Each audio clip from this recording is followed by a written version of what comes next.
You've done this before. Set the alarm. Laid out the clothes. Told yourself this time is different. And then watched yourself, from somewhere just behind your own eyes, do exactly what you always do. Not because you're weak, because nobody explained to you what was actually happening. There's a specific moment, and you know the one, where the intention is completely real and the follow-through simply doesn't occur. Where the version of you that made the plan and the version of you that has to execute it seem to be different people with different priorities. The planning version is optimistic, clear-eyed, fully committed. The executing version is tired, looking for reasons, quietly negotiating the commitment down to something more manageable. For a long time, I assumed the gap between those two versions was a character problem.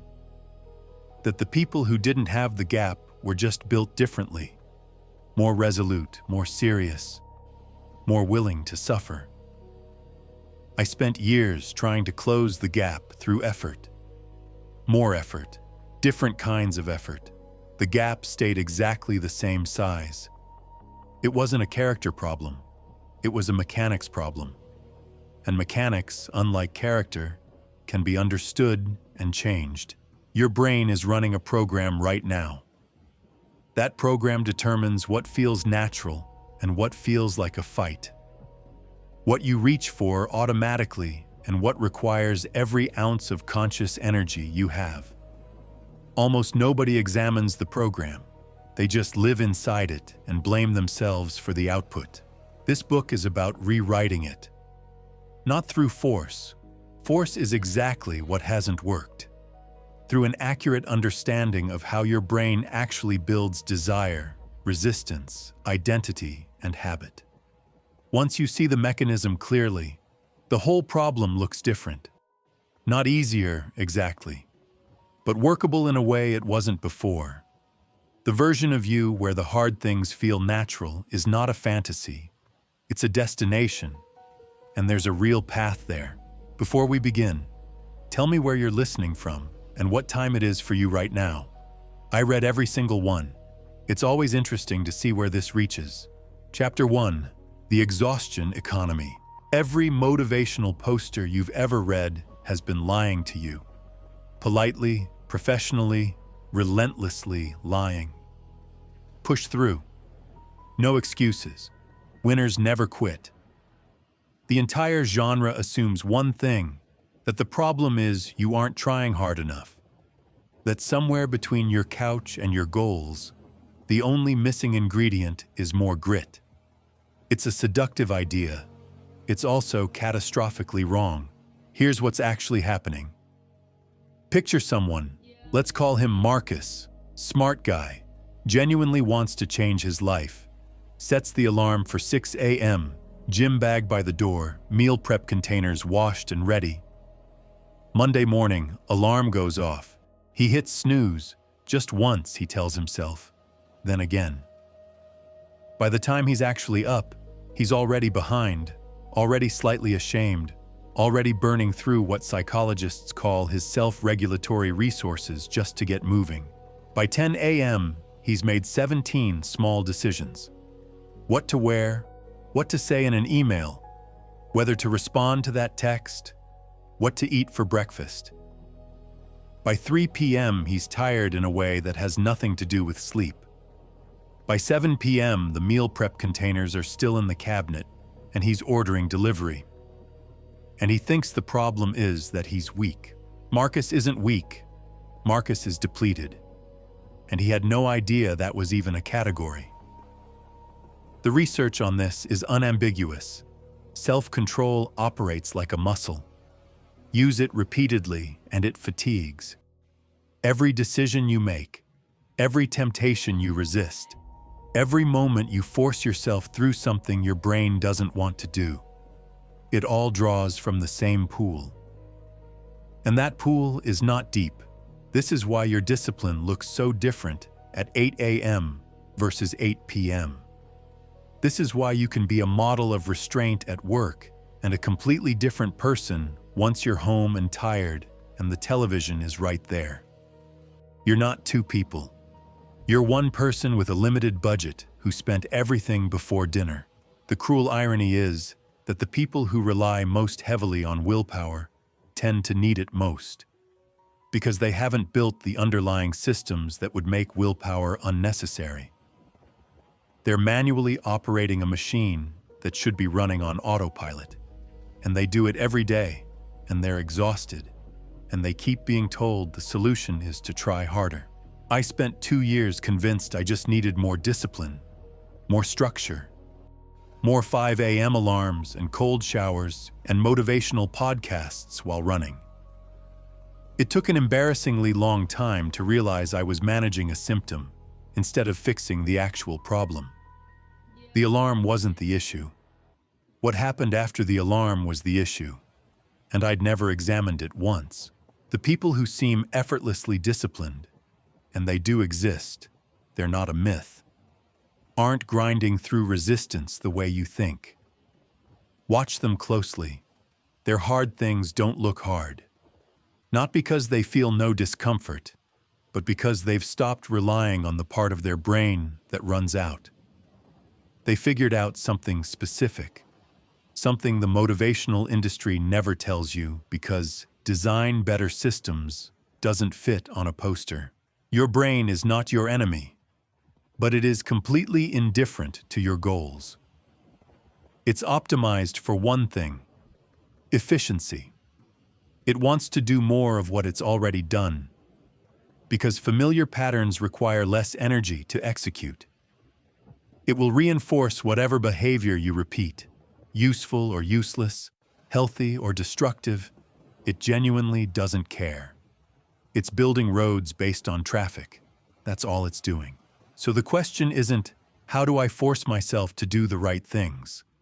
The question is, how do I make the right things the familiar ones? That requires understanding how the brain actually builds familiarity. It's not random. It follows a specific mechanism. Every behavior runs on a loop, a trigger that starts the sequence, the behavior itself, and the reward that signals to your brain whether to strengthen that pathway or let it fade. Most people try to install new behaviors by attacking the middle of that loop. They decide to exercise more, eat better, work harder, and they focus entirely on the doing, on the routine itself, while leaving the trigger and the reward completely unengineered. Then the behavior doesn't stick, and they assume it's because they're not committed enough. They're not uncommitted. They built an incomplete loop. You can't run a machine with missing parts and conclude the machine is broken. You have to look at what's actually missing. The exhaustion economy is real. Every day you're spending psychological currency. The question is whether you're spending it fighting your own design, or whether you've stopped fighting entirely because you rewired what your design wants. One path is sustainable. One path burns you out on a Tuesday and has you reconsidering everything by Thursday.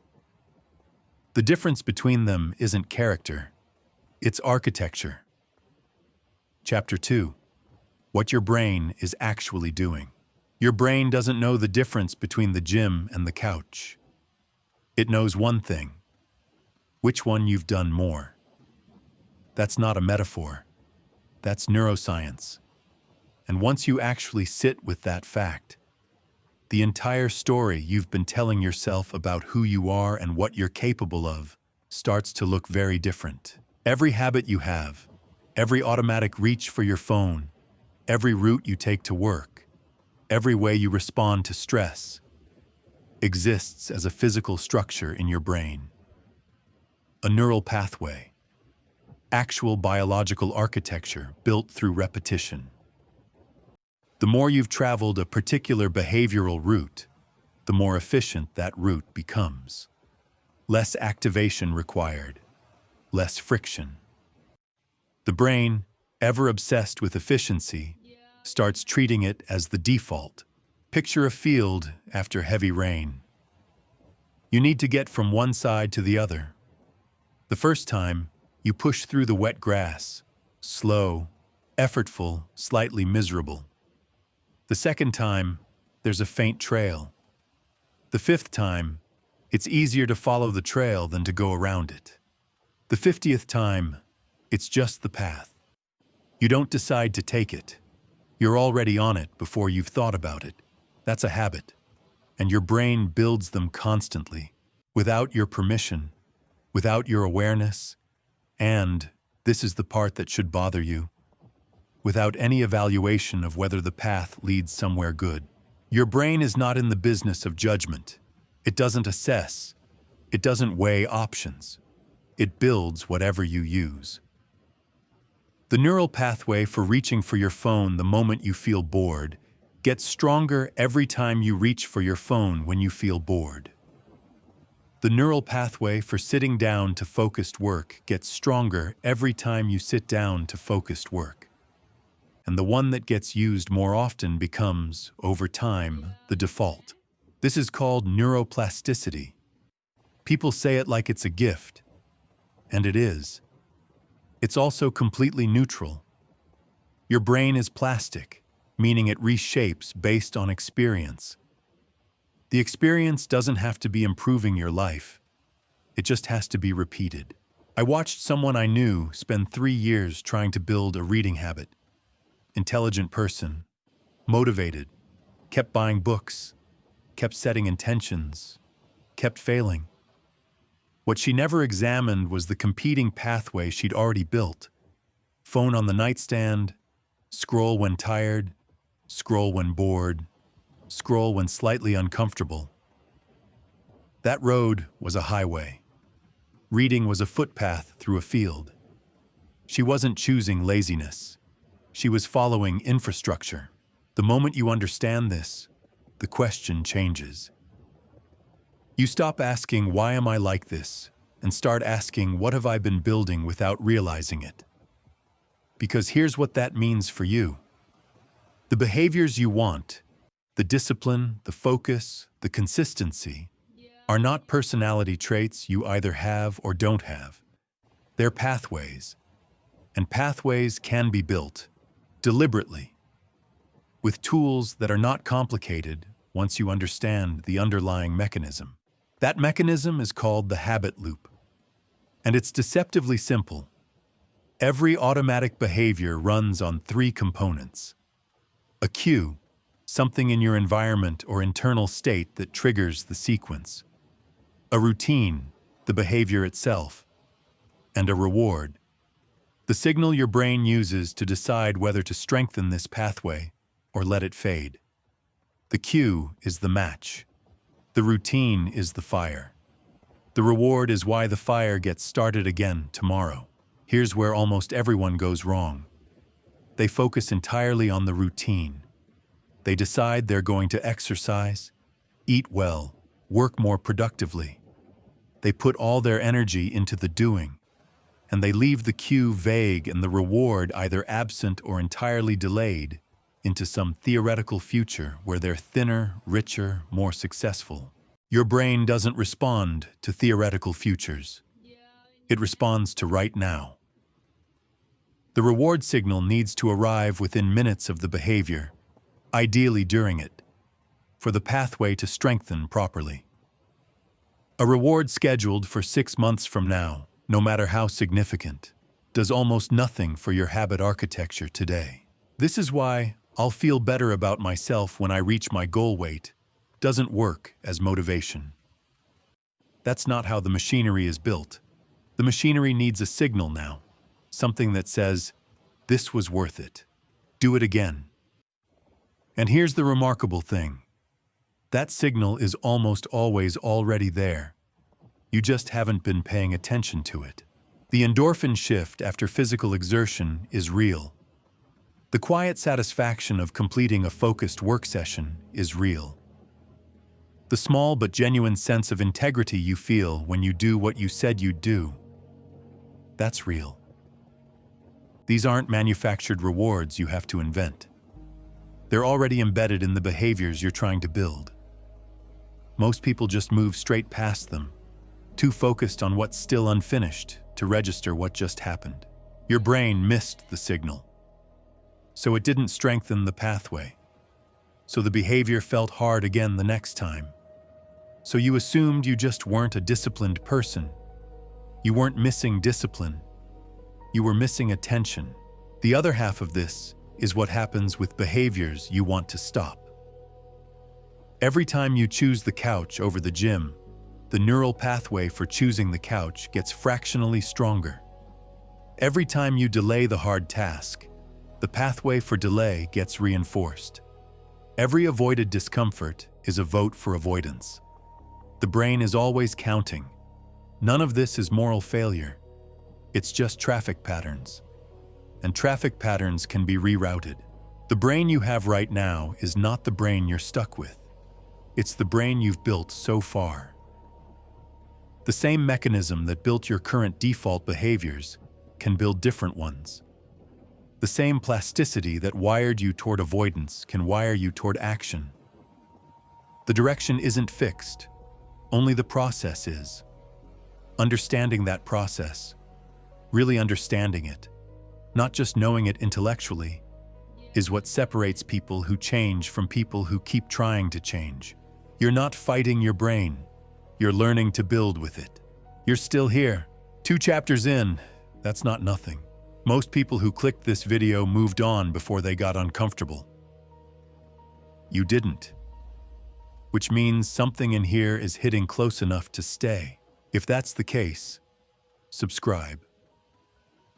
Not because this channel needs it, because the next time you want this kind of thinking, you'll want to find it without looking for it. That's all. Back to the part that actually matters. Chapter 3, the dopamine lie. Dopamine doesn't reward you for finishing things. It punishes you for not starting them. That's not how most people understand it. Most people think dopamine is the pleasure chemical, the thing that floods your system when you eat something delicious, finish a workout, close a deal. The reward at the end of the tunnel. The treat. That's not what dopamine does. That's not even close. Dopamine is an anticipation chemical. It fires an expectation of a reward, not in response to receiving one. It's the neurological equivalent of leaning forward. The function isn't, here is your prize. The function is, go get it.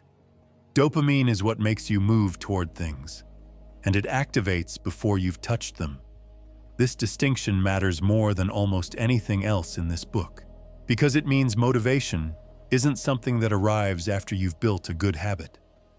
It's something your brain generates in advance, but only for activities it has learned to associate with positive outcomes. If your brain has filed exercise under suffering and self-punishment, it will not release dopamine when you think about exercise. You will feel resistance, heaviness.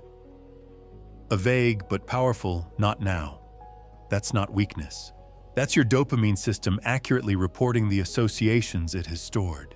And if your brain has filed exercise under "I always feel good afterward," it will release dopamine when you think about exercise.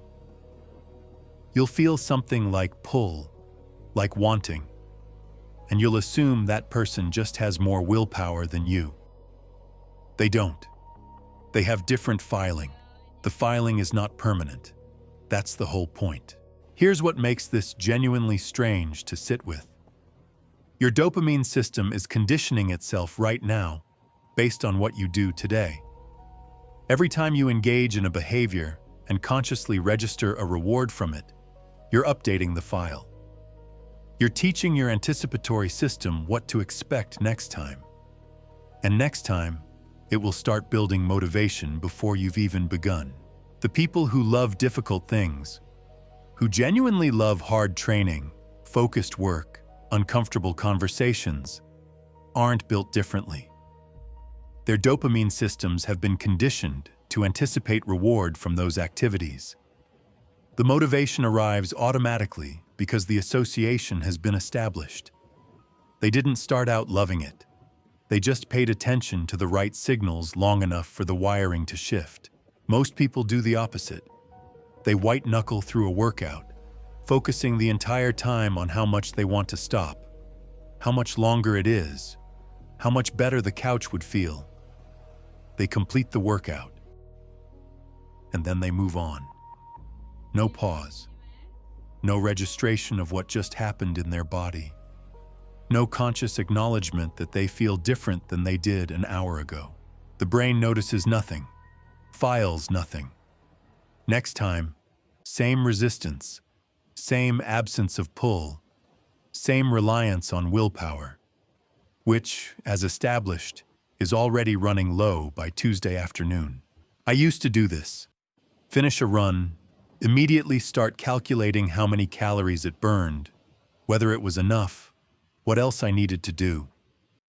Completely bypass the part where my body felt genuinely better.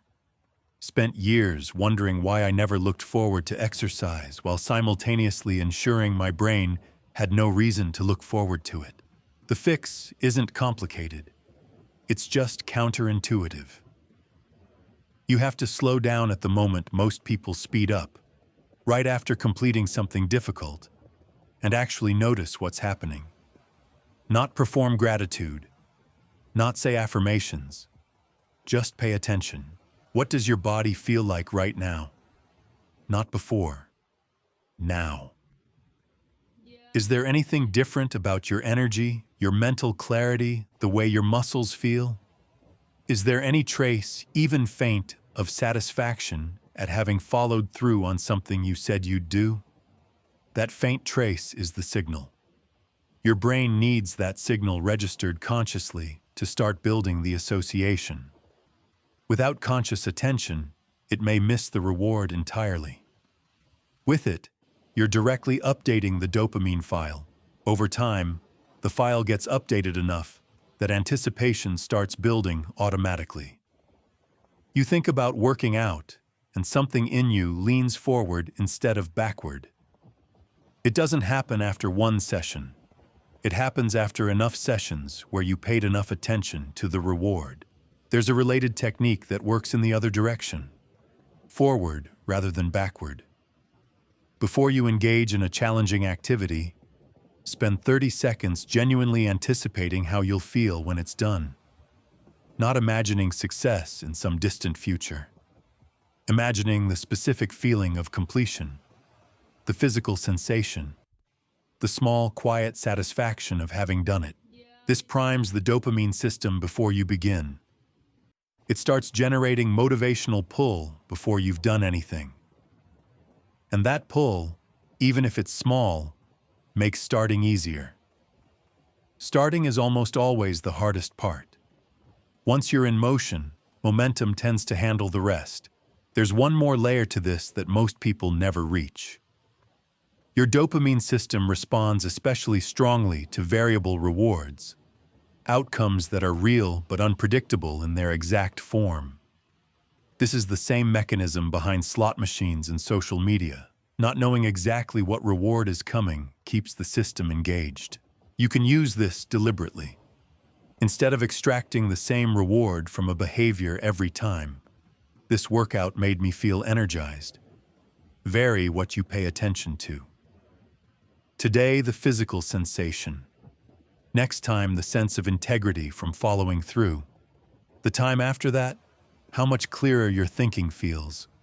Same behavior, different angle on the reward. The variability keeps your dopamine system from habituating. It stays interested because it doesn't know exactly which flavor of good is coming.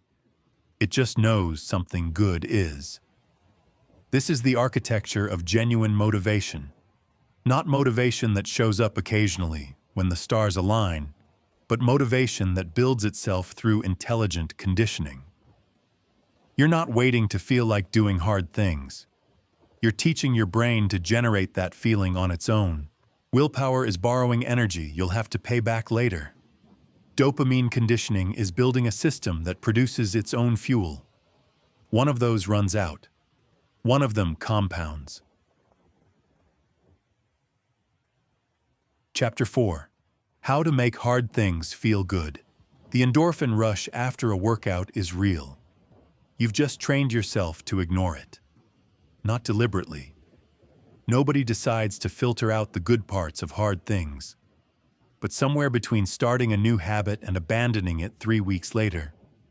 Most people build an extremely efficient system for noticing only the difficulty and completely overlooking the reward. They become experts at suffering and amateurs at satisfaction. This is not a small problem. It is, arguably, the central problem. Because your brain is watching everything. It's cataloging every experience, every association, every signal about whether this behavior is worth repeating. And if the only signal it consistently receives from a challenging activity is discomfort, if the reward is never registered, never acknowledged, never filed, the brain draws the only reasonable conclusion available to it. Not worth it. Don't do it again. And then you don't. And then you decide you're not a disciplined person. And then you buy another book. The technique that changes this is embarrassingly simple. It's called conscious reward extraction. And almost nobody does it because it requires something modern life has systematically conditioned out of us. Pausing. Here's the practice. The moment you complete something difficult, you stop. Not for long. 30 seconds is enough. You don't immediately check your phone, start the next task, or begin mentally calculating what else needs to get done. You just stay in the experience for a moment and deliberately scan for what's different. Not what you achieved, what you feel right now, in your body, in your mind, in whatever is present that wasn't present an hour ago. Maybe there's a physical warmth in your muscles. Maybe there's a specific kind of mental quiet that only shows up after hard work. Maybe there's something that functions like pride, not the announced kind, just a small internal recognition that you did what you said you'd do. Maybe your thinking feels sharper. Maybe you feel, in some way that's hard to name, more like yourself. Whatever it is, you acknowledge it explicitly. Not to anyone else, just internally. This happened. I feel this. This is what this activity gives me. That acknowledgement is the signal your brain has been waiting for. You've just updated the file. You've just taught your anticipation system something new about what this behavior produces. And next time, before you've even started, that system will begin generating a faint but real motivational pull toward the activity. Not because you forced it, because you showed it what was already there. A woman I knew was 3 months into a morning journaling habit she couldn't make stick. She'd write for 5 minutes, feel vaguely better, then spend the rest of the day not particularly looking forward to doing it again tomorrow. We talked about what she actually noticed after journaling, not in theory, but specifically. She paused, said her thoughts felt less tangled, like things that had been circling her mind had been set down somewhere outside of her. She'd never said that out loud before, hadn't really registered it as a reward, just as something that happened and then was over. She started acknowledging it every morning, deliberately, for 30 seconds before closing the notebook. Within 2 weeks, she was reaching for the journal before she'd consciously decided to. The reward was always there. The acknowledgement was missing. There's a second layer to this that goes beyond just noticing what's present. It's called reward stacking, training yourself to extract multiple distinct benefits from a single disciplined action simultaneously. Not one reward, but several, registered at once. After a workout, instead of a single note of physical satisfaction, you might consciously appreciate the following. The specific sensation in your muscles that means something happened there. The mental clarity that physical exertion reliably produces. The integrity of having followed through on a commitment to yourself. The cumulative progress you're building toward a larger goal, and the simple fact that your energy for the rest of the day is measurably better. 5 rewards from one action. 5 updates to the same file. 5 reasons your brain builds stronger anticipation for the next session. This isn't manufactured. You're not inventing benefits that aren't there. You're paying attention to benefits that are there and being systematically overlooked. Most people are running sophisticated hardware with the reporting function turned off. Reward stacking is just turning it back on.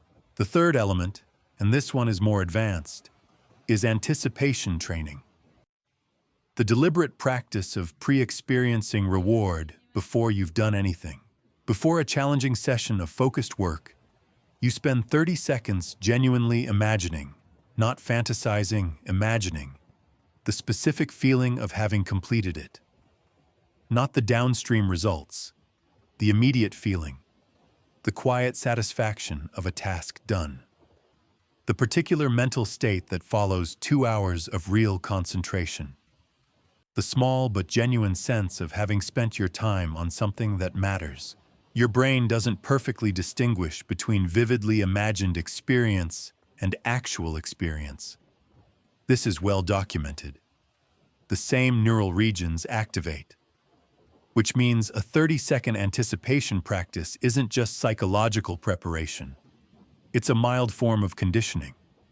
You're building the association before the behavior even starts. And there's a practical side effect. Anticipation reduces the activation energy required to begin. Starting is where most people get stuck. Not because they don't want the outcome, because the brain, in the moment before starting, is calculating the cost of effort against the expected return.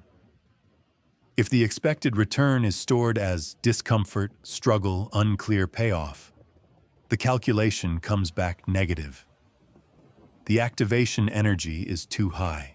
But if you've spent 30 seconds preloading a specific, credible, emotionally resonant sense of the reward, the calculation shifts. The cost looks the same. The expected return looks better.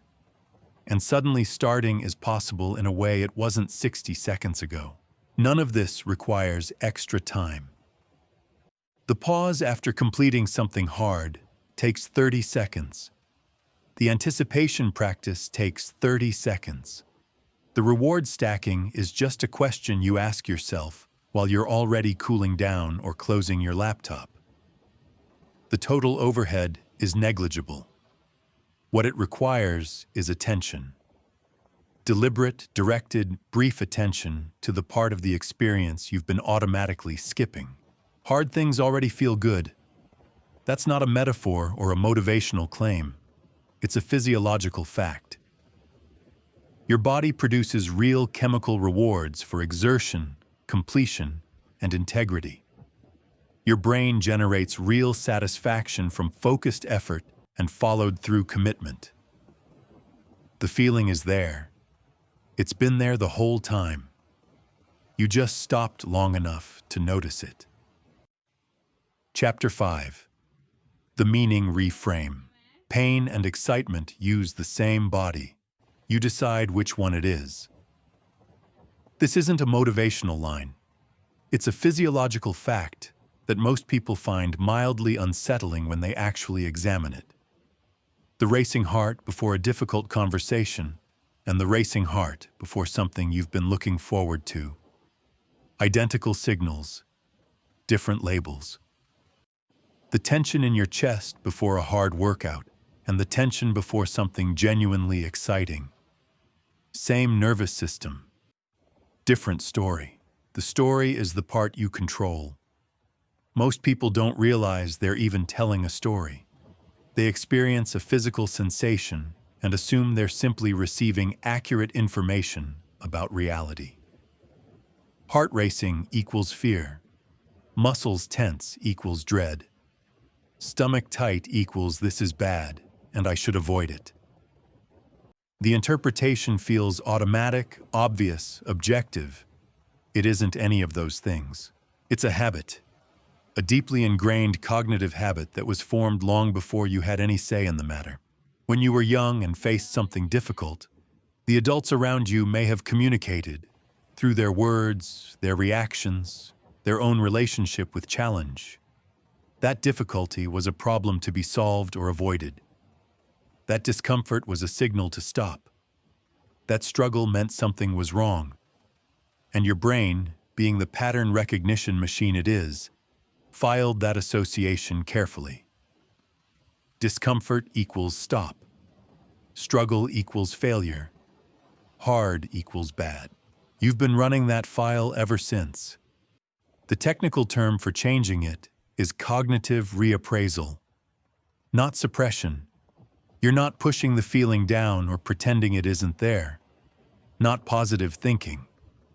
You're not stapling a cheerful label onto something that feels genuinely terrible. Reappraisal is a more honest process than either of those. It means examining the interpretation itself and asking whether it's the most accurate one available. Here is a fact about physical discomfort during exercise. The burning sensation in your muscles is your body synthesizing protein, literally building new tissue in response to demand. The feeling you've been interpreting as suffering is the feeling of construction. Your body is not failing, it is responding. The sensation that makes you want to stop is the sensation of the exact thing you came for. That's not a reframe invented to make you feel better. That's what's actually happening. The reframe is more accurate than the original interpretation, which makes it more powerful than most people expect. When you consistently apply this, when you train yourself to interpret physical challenge as evidence of adaptation rather than evidence of damage, something genuine shifts in how the experience feels. Not immediately, not all the way, but gradually, the sensation of effort stops being something you have to endure and starts being something you can read. A signal, confirmation. Your body doing exactly what you asked of it. Elite performers in every field have this relationship with discomfort. They're not experiencing less of it. They've built a different interpretive framework around the same sensations. Ask a serious endurance athlete about the pain of long training, and they'll often describe it almost fondly. Not because they enjoy suffering, but because they've learned to read it as information. This is where the work is. This is what progress feels like. The discomfort is the confirmation. I remember the first time I pushed through a genuinely hard writing session. The kind where the thinking is slow and uncomfortable, and every sentence requires actual effort. I'd always stopped at that point before, convinced the difficulty meant I wasn't doing it right, that real writing should flow, that the resistance meant something was wrong with the work or with me. That session I just stayed with it, curious instead of alarmed. An hour later, I had the clearest, most precise thinking I'd put on a page in months. The difficulty hadn't been a sign the writing was failing. It had been the writing happening. I'd been misreading the signal for years. There's a specific phrase worth building into your vocabulary of self-talk. Not as a mantra you repeat mindlessly, but as a genuine reframe you apply consciously when difficulty arises. Instead of "this is hard," which is both true and completely uninformative, try "this is working." Muscles burning. This is working. Mind straining under focused effort. This is working.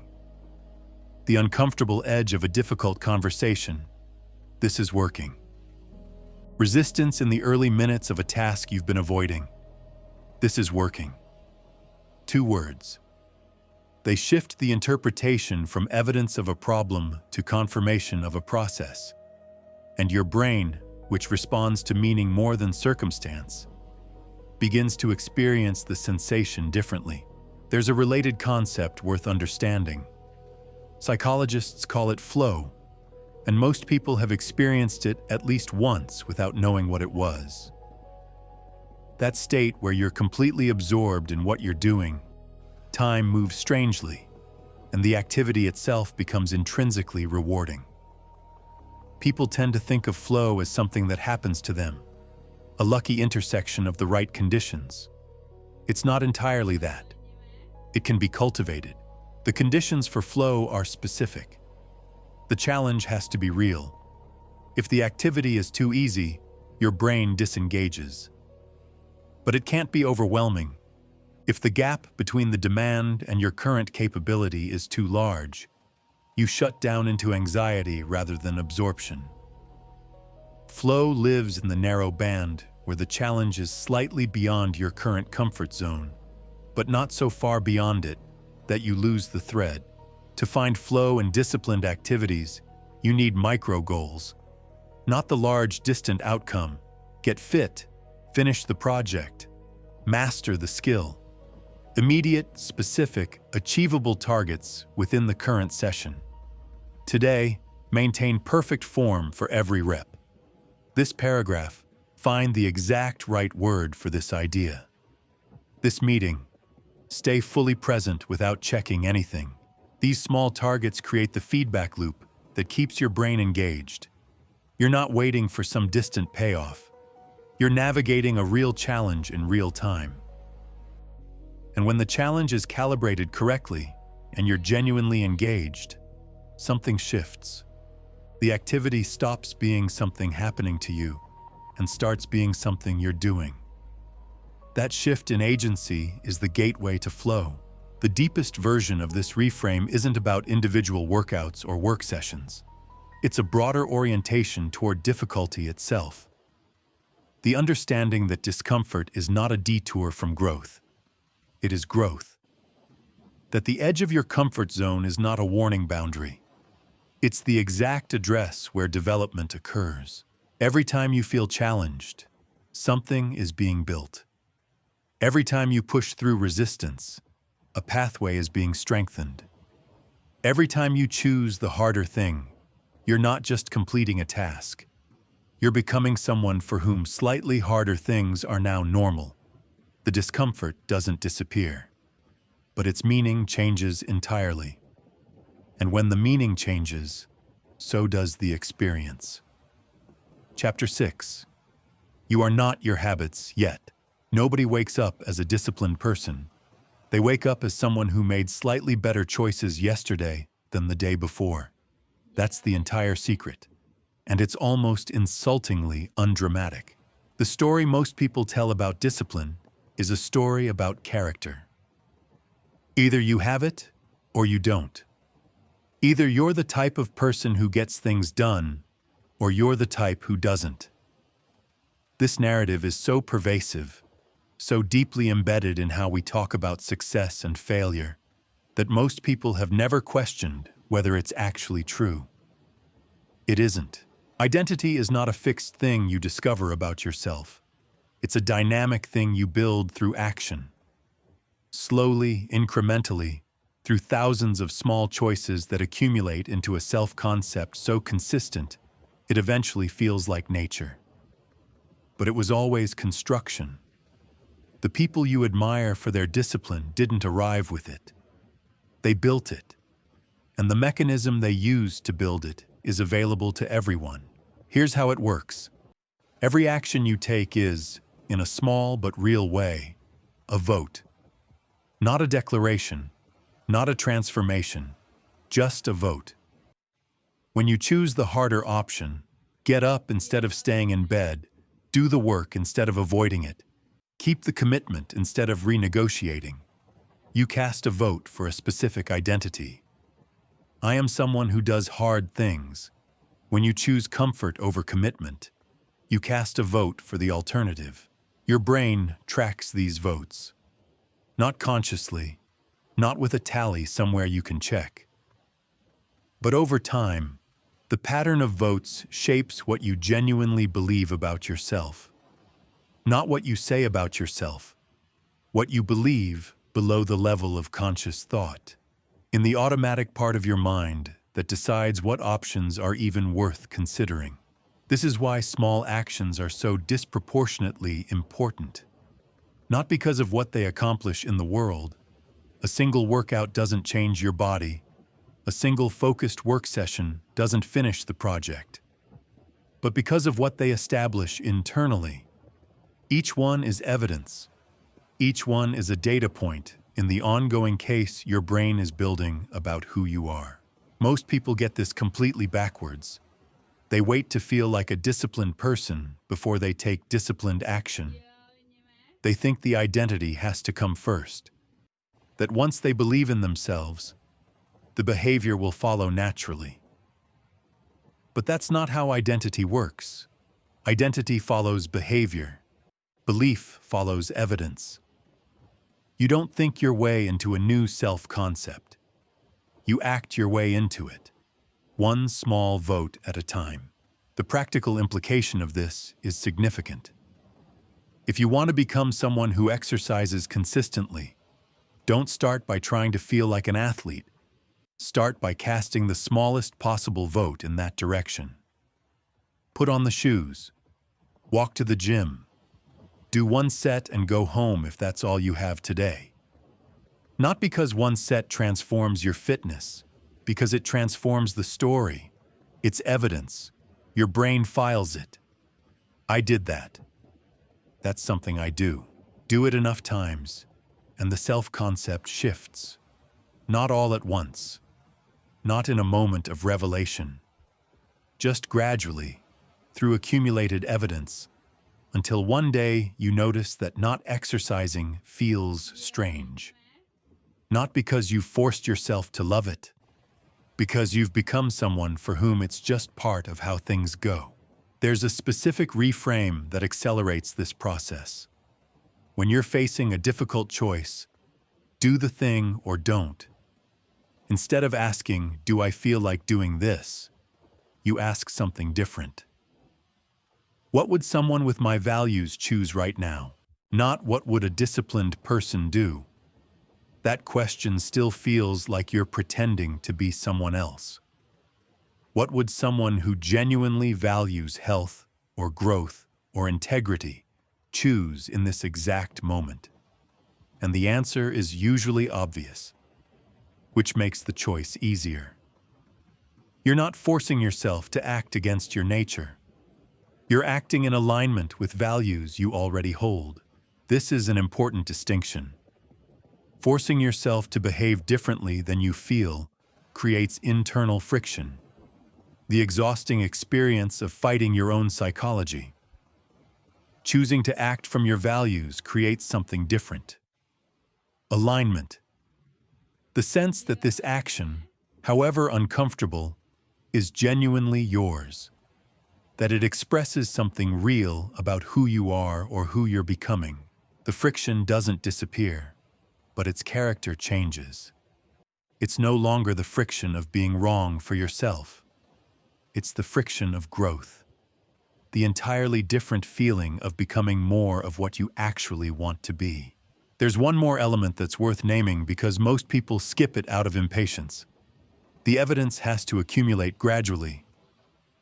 You can't decide today that you're a disciplined person and expect your brain to update the file by tomorrow.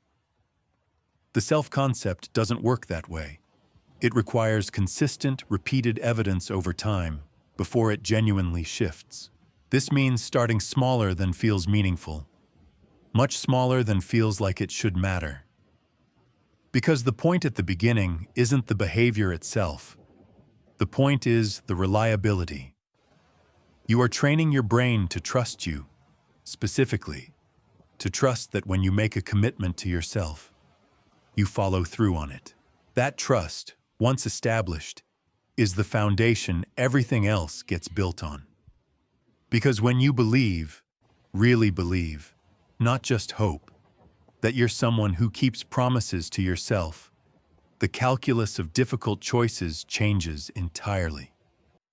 The commitment becomes a different kind of thing, not a test of willpower, but an expression of character. But you can't declare that trust into existence.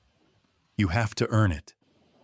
Through small, consistent, boring evidence, one kept promise at a time. There's a phrase worth finding for yourself, a specific articulation of the identity you're building. Not a wish list, not an aspiration, a present tense statement of who you're in the process of becoming. Something like, I am someone who follows through. I am someone who chooses growth over comfort. I am someone who does what needs doing. Short, specific, present tense. Not because saying it makes it true, it doesn't, but because having it articulated gives you something to act from in moments of resistance. When the choice is hard and the feeling isn't there, and willpower is somewhere around zero, you have a reference point. Not motivation, just orientation. This is who I'm becoming. What would that person choose right now? You are not your habits. Not yet. But habits are not mysterious forces that happen to you. They are choices that accumulate into character. And character, despite everything you may have been told about it, is not something you're born with. It's something you build. One small, boring, quietly important vote at a time. Chapter 7. Design your world or it designs you.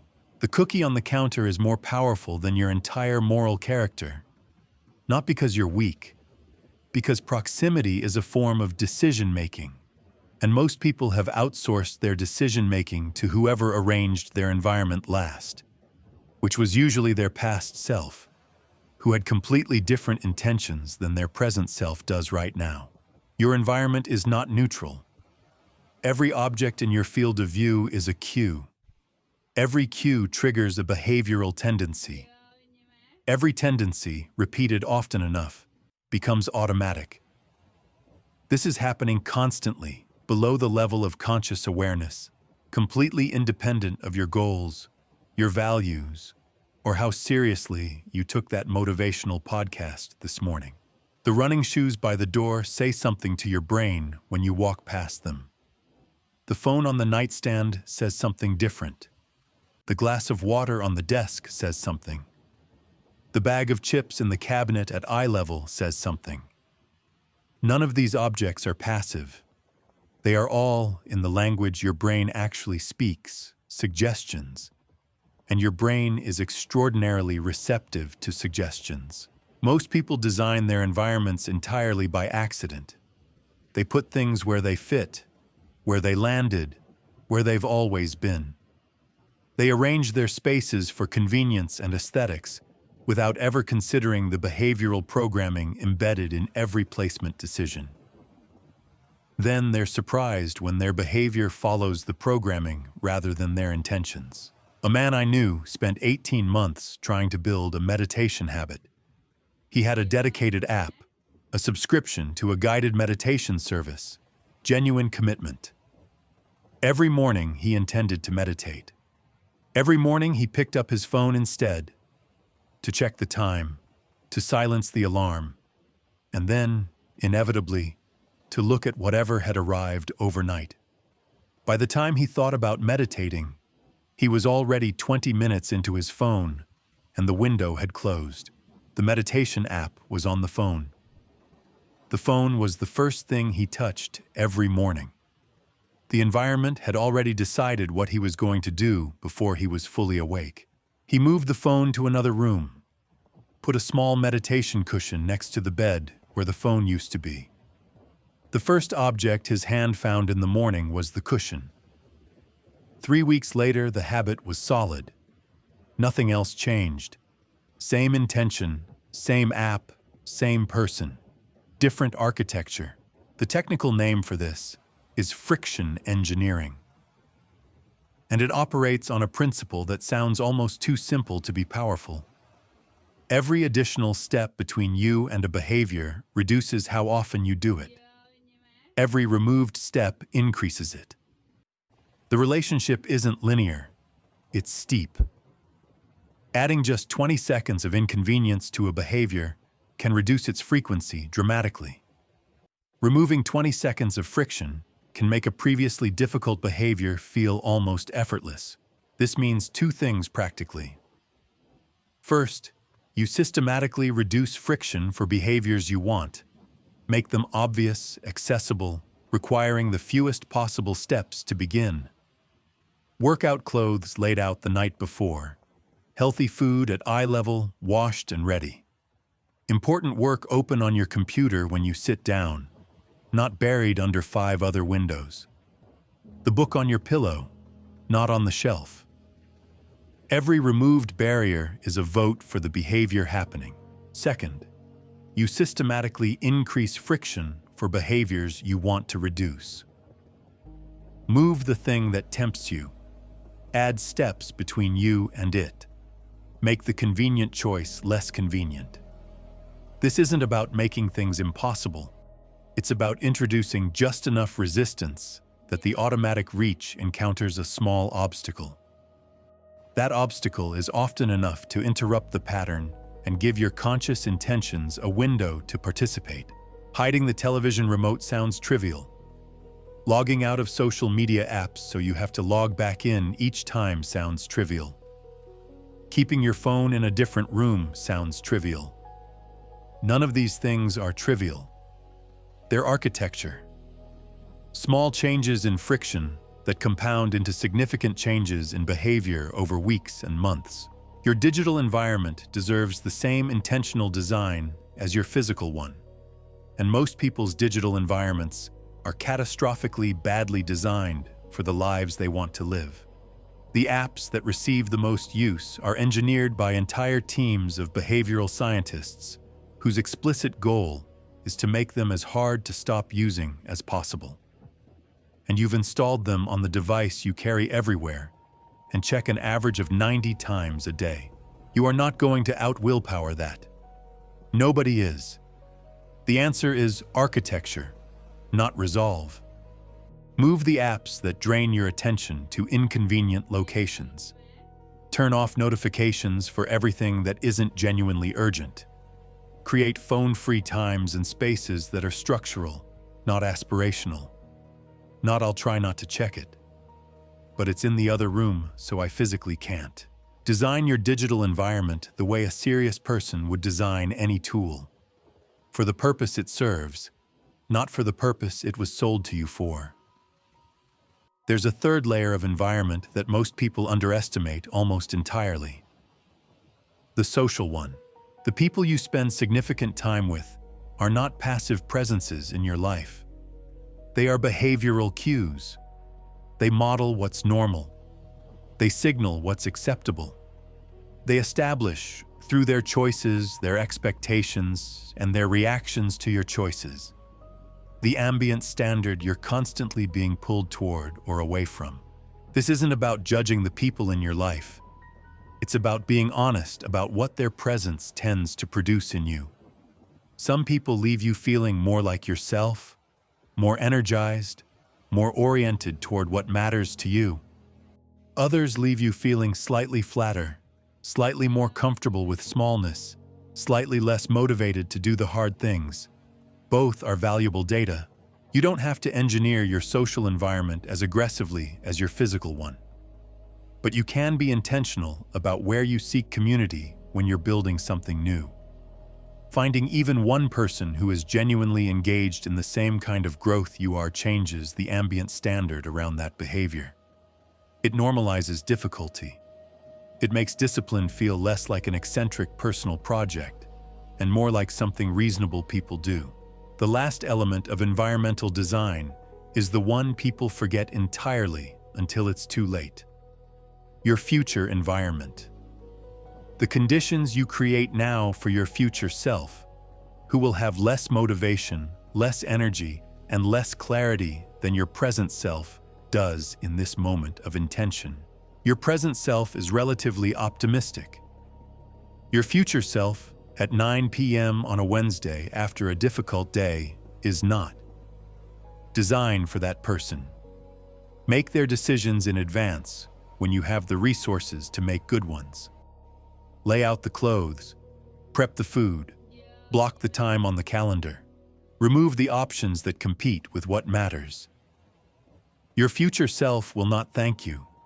Your future self will simply do the thing, without struggle, without drama, because the environment made it obvious. That's the goal. Not discipline that requires constant effort.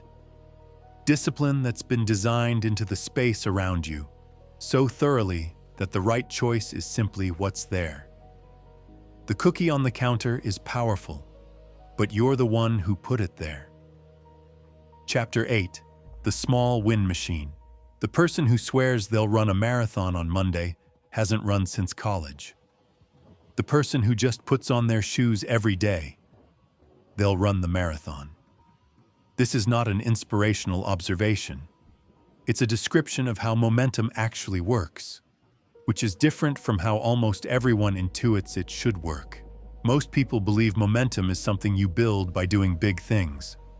That transformation requires dramatic action, that the scale of the commitment signals the seriousness of the intention. So they set ambitious targets, make sweeping declarations, overhaul multiple areas of their life simultaneously, and give themselves approximately 72 hours before the whole structure collapses under its own weight. Then they wait until they feel ready to try again at the same scale, which means they're perpetually cycling between dramatic starts and complete stops, building nothing, burning enormous amounts of psychological energy, and accumulating steadily more evidence that they're someone who can't follow through. The evidence is wrong. The method is wrong. Momentum is not built by doing big things occasionally. It's built by doing small things consistently. And the gap between those two approaches, in terms of actual results, in terms of neural pathway formation, in terms of identity construction, is not subtle. It's the difference between a system that compounds and a system that resets. Here's the mechanism. When you set a target you can't reliably hit, you will eventually miss it. When you miss it, two things happen simultaneously. The behavior doesn't get reinforced, and your self-concept takes a small but real hit. Another data point in the case your brain is building about whether you're someone who follows through. Miss enough times, and the case becomes convincing.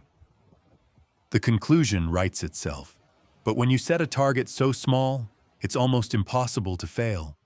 Something different happens. You hit it.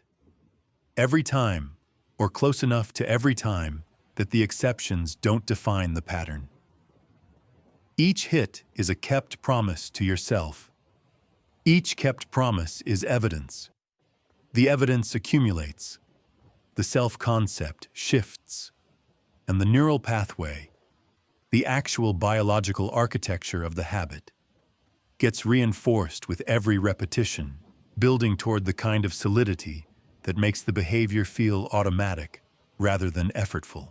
This is what psychologists call minimum viable discipline, the smallest possible version of the behavior that still counts as doing it. For exercise, it might be putting on your gym clothes and walking to wherever you work out, not committing to a full session, just committing to showing up. For writing, it might be opening the document and writing one sentence. For meditation, it might be sitting in your designated spot for 2 minutes. For any behavior you're trying to build, the minimum viable version is the one you could execute on your absolute worst day without any motivation whatsoever. That's not where you stay. That's where you start. The goal of minimum viable discipline is not to build tiny habits. The goal is to build the neural pathway and the self-concept that support larger ones. You're not training the behavior yet. You're training the follow-through. You're establishing proof to yourself repeatedly that you're someone who keeps commitments. Once that proof is solid, expanding the commitment is straightforward. The hard part was never the size of the action. It was the reliability. Most people resist this approach with almost physical discomfort. It feels too small, embarrassingly small, like it couldn't possibly matter. 1 sentence isn't writing, 2 minutes isn't meditating, showing up without doing a full workout isn't exercising. The ego wants credit for significant effort and struggles to accept that the significant effort comes later, after the foundation has been laid. But the foundation is real. and most people never lay it because they keep trying to build on ground that isn't there. I spent the better part of a year trying to establish a consistent morning routine. Elaborate plans, detailed schedules, multiple new behaviors introduced simultaneously. Failed every time within 2 weeks. Eventually, in a moment of what felt like defeat, I stripped it back to one thing: make coffee and sit at my desk before looking at my phone. That was it. No journaling, no meditation, no exercise, no reading list. Just that. It held. After 3 weeks, it was automatic, and from that small, solid base, I added the next thing, and the next. The elaborate morning routine I have now was built on that embarrassingly minimal starting point. The embarrassment was the point. Something I couldn't fail at was something that would actually happen. There's a companion practice to minimum viable discipline that's equally important and equally underused. Celebration. Genuine, conscious acknowledgement of each small win, not elaborate celebration. A moment, 30 seconds, of deliberately registering that you did what you said you'd do. Most people skip this completely. They complete the small action, find it insufficient to be proud of, and immediately move to whatever comes next. But celebration is not a reward for significant achievement. It's a neurological signal. It tells your brain that this behavior was worth something, that it should be filed under behaviors that produce positive feelings, that the pathway is worth strengthening.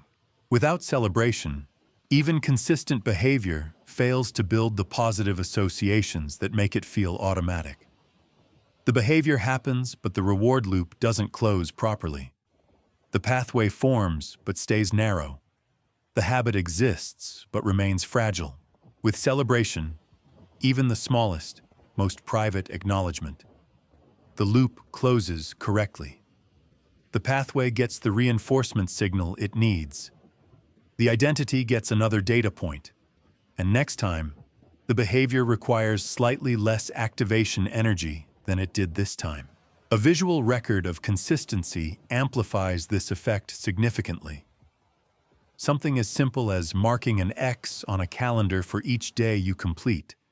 The behavior creates what James Clear calls a chain, a visible, growing streak of evidence that you're someone who does this thing.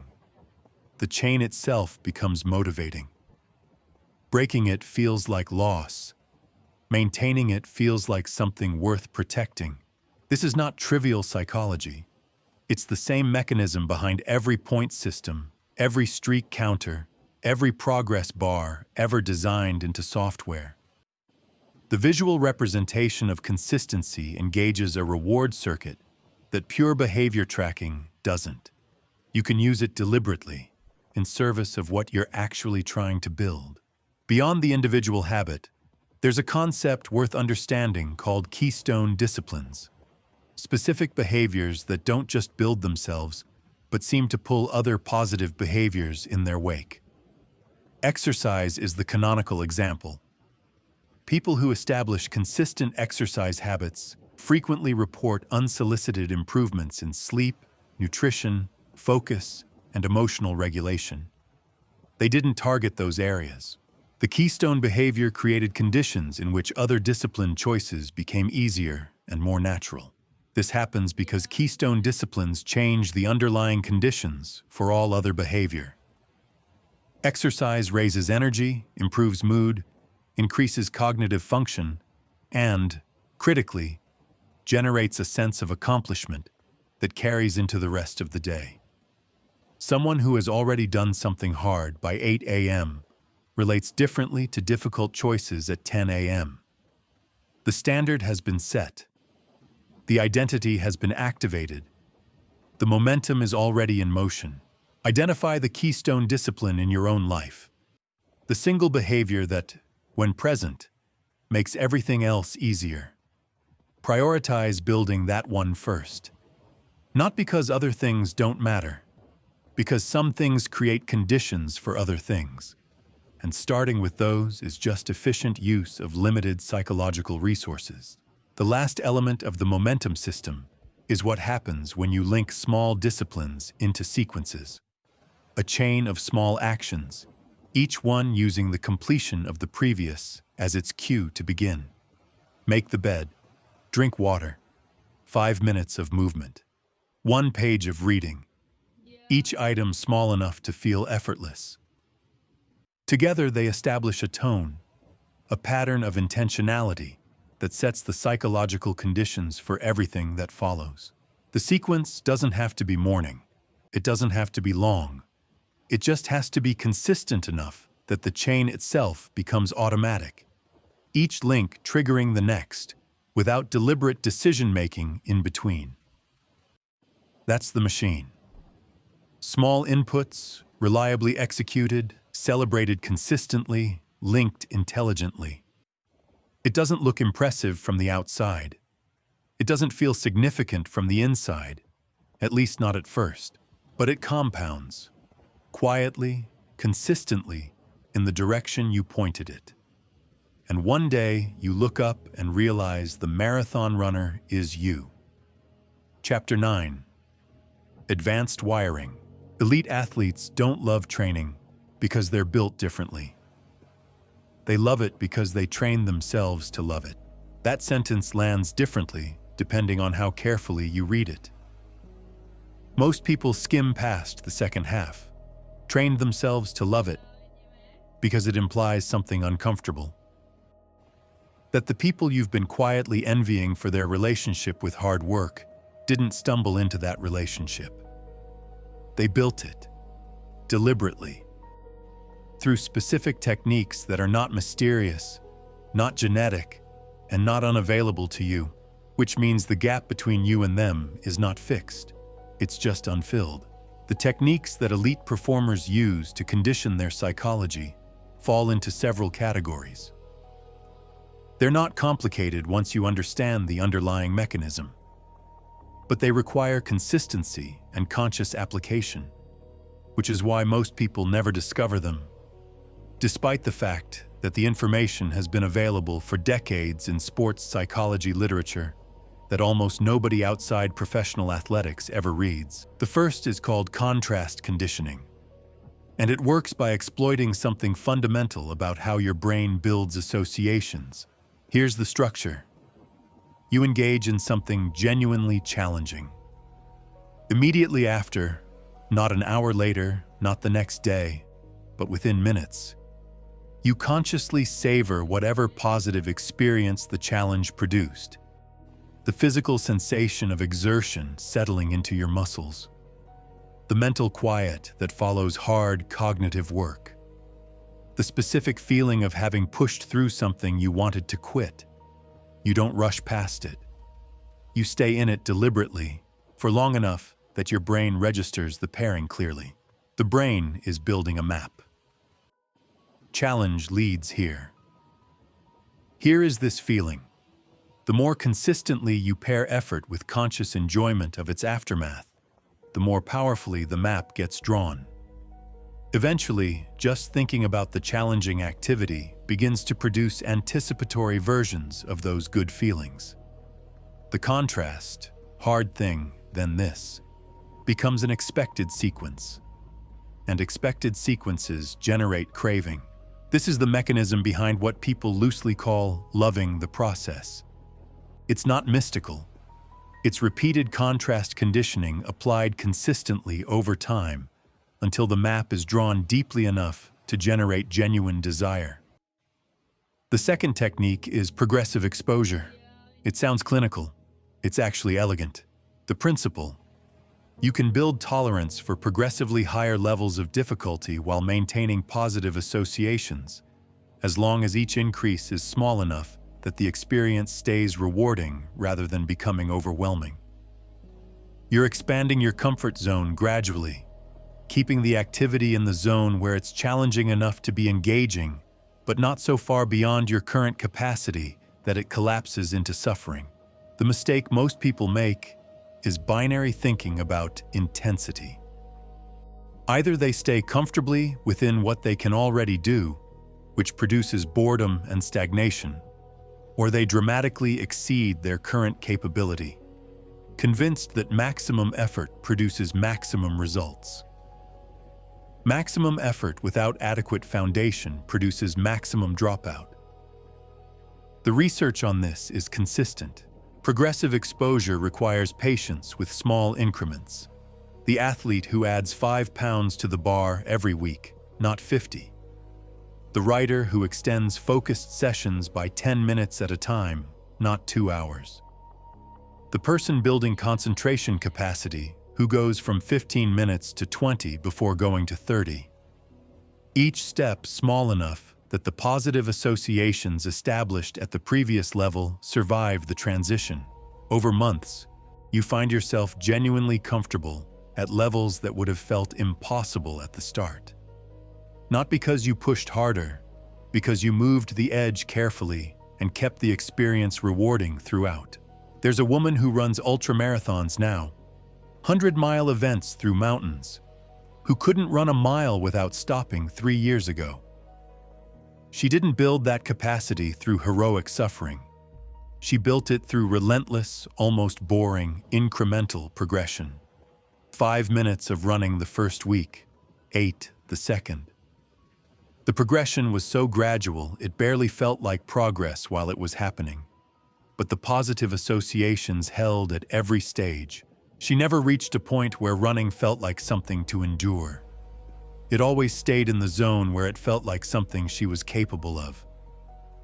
The capacity just kept quietly expanding.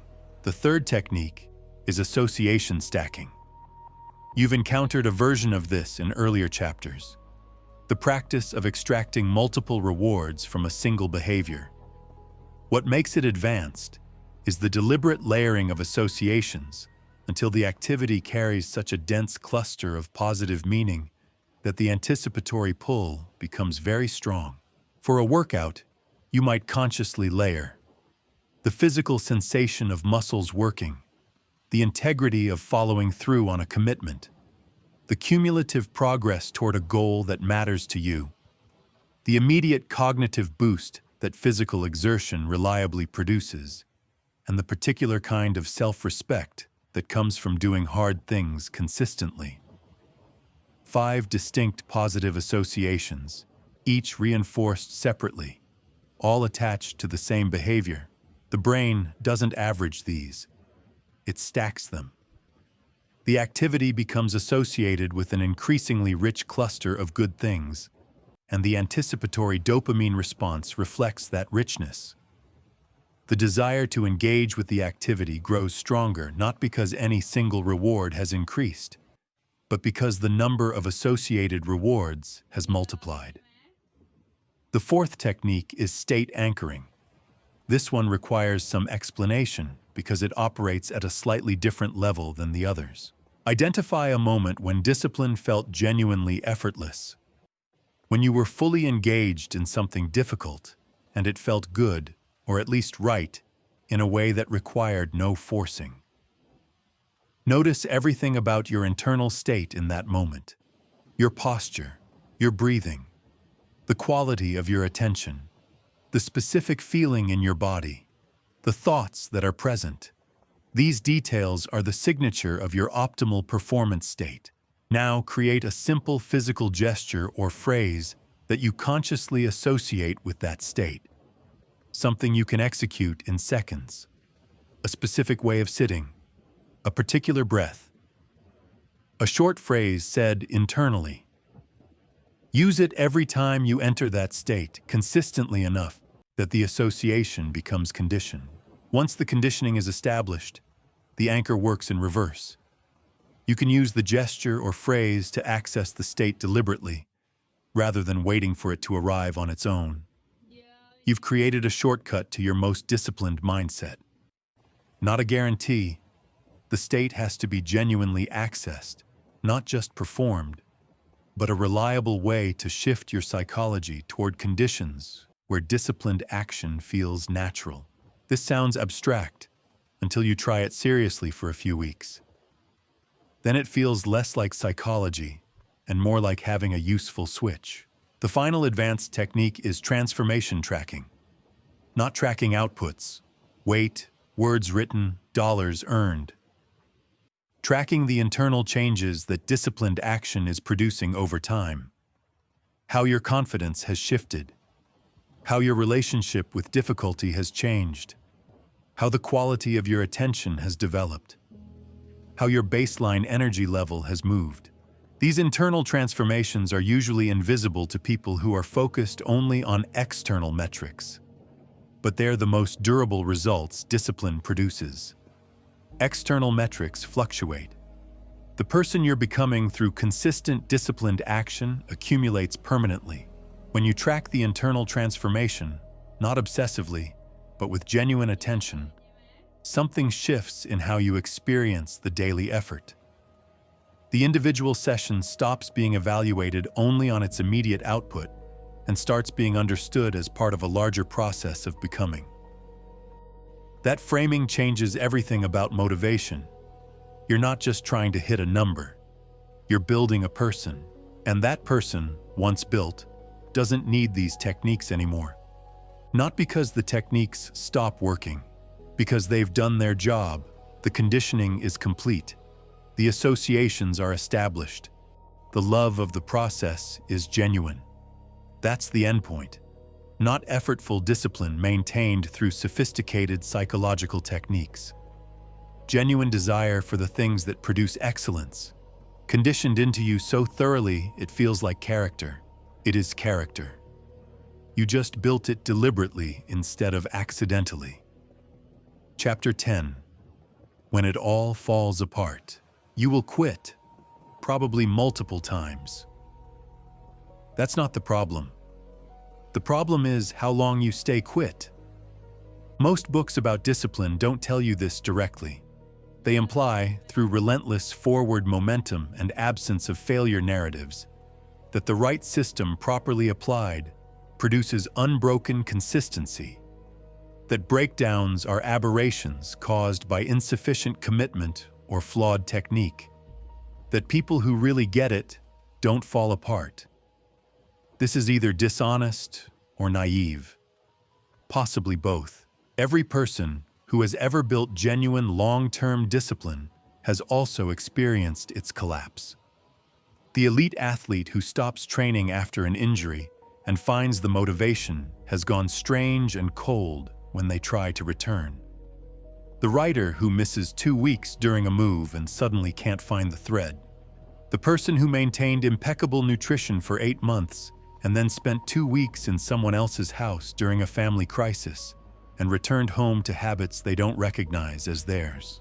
Breakdowns are not evidence that the system failed.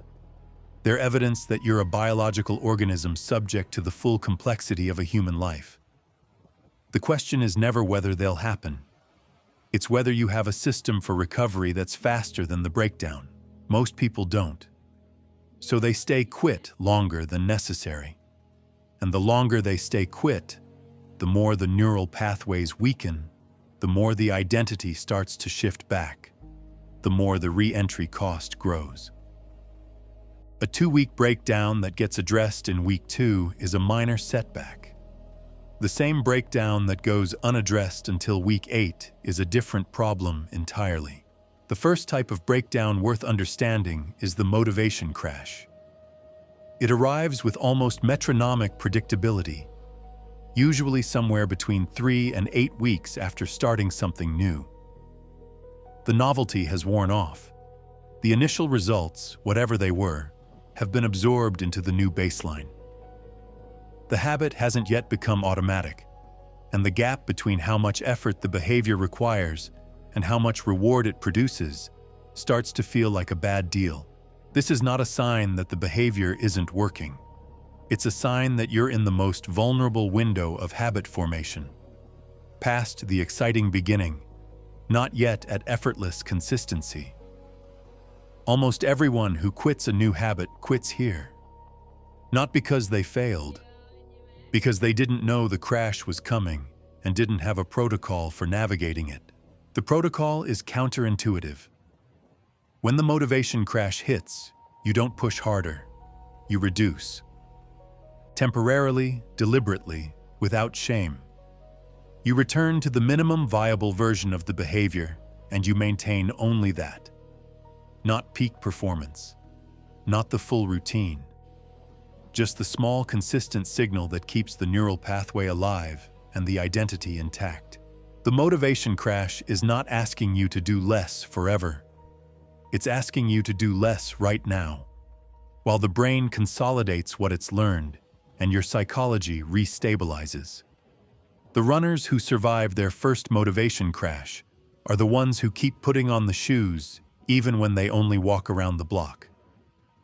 The writers who get through it are the ones who keep opening the document even when they only read what they wrote yesterday. The thread stays live. The pathway stays open. And when motivation returns, which it does reliably for people who maintained the minimum, you're still in the game. The second type is complexity overload. This happens when the discipline system becomes more complicated than the person operating it. Too many behaviors introduced too quickly, too many variables being tracked, too many interdependent elements that each require conscious management. The system demands more cognitive overhead to maintain than the person has available on an ordinary day. The symptom is a specific kind of exhaustion, not physical tiredness. The feeling of having to think too hard about too many things that should by now feel more automatic. Decision fatigue around the very behaviors that were supposed to be reducing decision fatigue. The solution is radical simplification, not gradual trimming. Radical reduction to the absolute core, the 2 or 3 behaviors that matter most, stripped of all optimization and elaboration.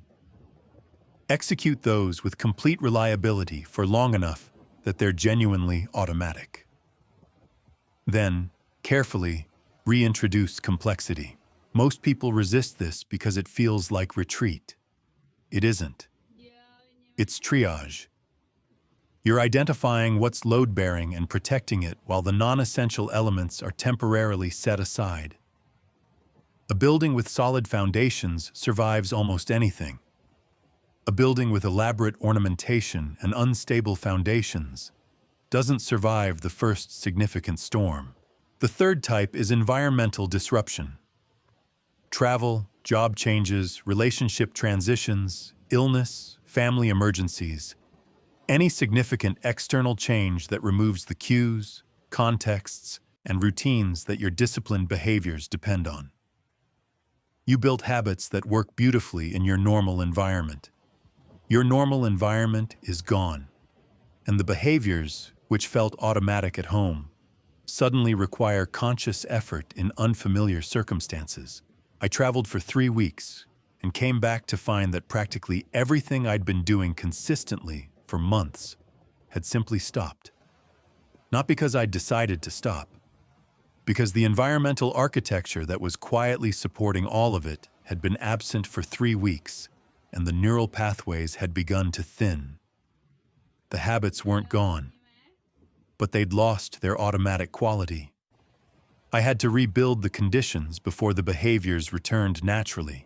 The preventive strategy here is developing portable versions of your most important disciplines before you need them. What's the minimum viable version of this behavior that works anywhere, without any specific equipment or environment? A 10-minute body weight routine that requires no gym. A journaling practice that needs only a notebook and 5 minutes. A nutritional principle that can be applied in airports and other people's kitchens. These portable versions are not your primary practice. They're your continuity practice. The thing that keeps the thread alive when normal conditions are unavailable. The fourth type is identity conflict. This one is subtler and often misdiagnosed as lack of motivation. It happens when the disciplined behavior doesn't actually align with who you genuinely are or what you genuinely value. When you've adopted it because you thought you should, because someone whose life you admire does it, because it seems like the kind of thing a serious person would do. Behaviors that don't align with authentic values feel forced indefinitely. They don't become natural with practice. They remain an act of will, which means they're always drawing from the limited pool, always requiring energy you could spend differently. They might hold for months through commitment, but they collapse reliably under any significant pressure because there's no genuine desire underneath them. The honest diagnostic question is, if you imagine your ideal life in full, rich detail, the work, the relationships, the daily texture of how you spend your time, does this behavior appear in it naturally? Or does it feel like a tax you're paying for some other desired outcome? Both are valid, but they require different approaches. A behavior you genuinely want is built through the techniques in this book. A behavior that's purely instrumental needs to be connected more honestly to the outcome you actually care about, the real why underneath the stated one, or reconsidered entirely. The reset protocol for any breakdown type follows the same three-phase structure. First, acknowledgement without judgment. Something interrupted. You name what it was, honestly, without adding self-criticism to the already existing problem. Second, recommitment. Not dramatic. A quiet, deliberate choice to resume, grounded in the values and goals the behavior serves.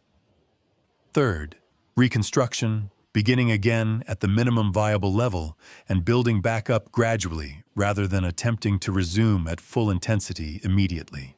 The most important variable in recovery is speed, not urgency. Panic is counterproductive, but promptness. Every day between the breakdown and the restart is a day the neural pathways are weakening and the identity is drifting. The restart doesn't have to be significant. It just has to happen. Breakdowns are not failures of character. They're predictable features of any serious long-term effort. The people who build lasting discipline aren't the ones who never fall apart. They're the ones who've built recovery into the system from the beginning, who treat the restart not as an admission of defeat, but as a normal, expected, entirely manageable part of the process. You will quit. Come back faster than last time. That's the whole practice. Chapter 11. Scaling without breaking. Trying to change your fitness, diet, sleep, finances, and relationships simultaneously is not ambition. It's a plan to change nothing. It sounds harsh. It's actually just arithmetic. Your brain has a finite capacity for conscious self-regulation. Every area where you're attempting to build new disciplined behavior draws from that same pool.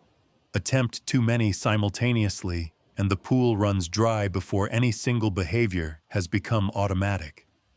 Nothing consolidates. Everything stays fragile. The whole enterprise collapses around week 3, right on schedule. And you conclude the problem was insufficient commitment. The problem was insufficient understanding of how psychological resources actually work. This is not a counsel of low ambition. The people who ultimately transform multiple areas of their lives, who build genuine excellence across fitness, work, relationships, finances, and everything else, almost universally did it sequentially. One area first, solidly, then the next, then the next. Not because they lacked the desire to change everything at once, but because they understood that sequential mastery compounds, while simultaneous overreach cancels. Here's what sequential mastery looks like in practice. You choose one area. You build discipline there until the primary behaviors in that area have become genuinely automatic. Not somewhat easier, not manageable with effort, but automatic. This typically takes 3 to 6 months of consistent practice. Then you expand. The choice of where to start is not arbitrary. There are behaviors in your life that are keystones, not just disciplines in themselves, but conditions that make other disciplines easier. Physical health is the most common, because the downstream effects of consistent exercise and decent nutrition are so broad. Improved energy affects work performance. Improved mood affects relationship quality. Improved cognitive function affects financial decision-making. You're not just building a fitness habit. You're upgrading the operating system that runs everything else. For some people, the keystone is sleep. Optimize sleep, and everything else becomes measurably easier. The willpower reserves are deeper, the emotional regulation is better, the cognitive performance is higher. Building a sleep discipline first isn't choosing the unsexy option. It's choosing the thing that multiplies every other effort. For others, it's focused work habits. Professional momentum creates resources, financial, psychological, temporal, that support improvement everywhere else. Feeling competent and productive in your work changes how you relate to challenge in other domains. The selection criterion is simple. Which single area, if genuinely improved, would create the best conditions for improving everything else?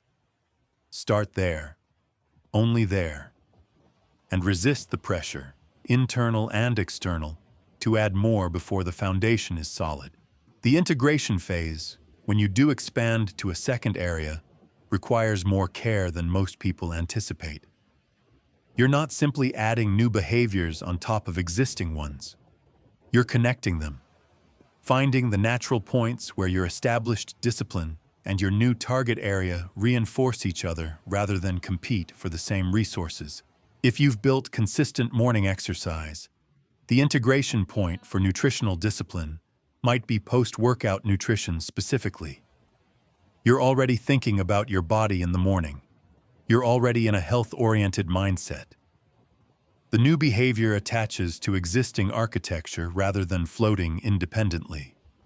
It requires less activation energy to begin because it's connected to something already automatic. If you've established focused work habits, the integration point for learning disciplines might be dedicating specific work sessions to skill development.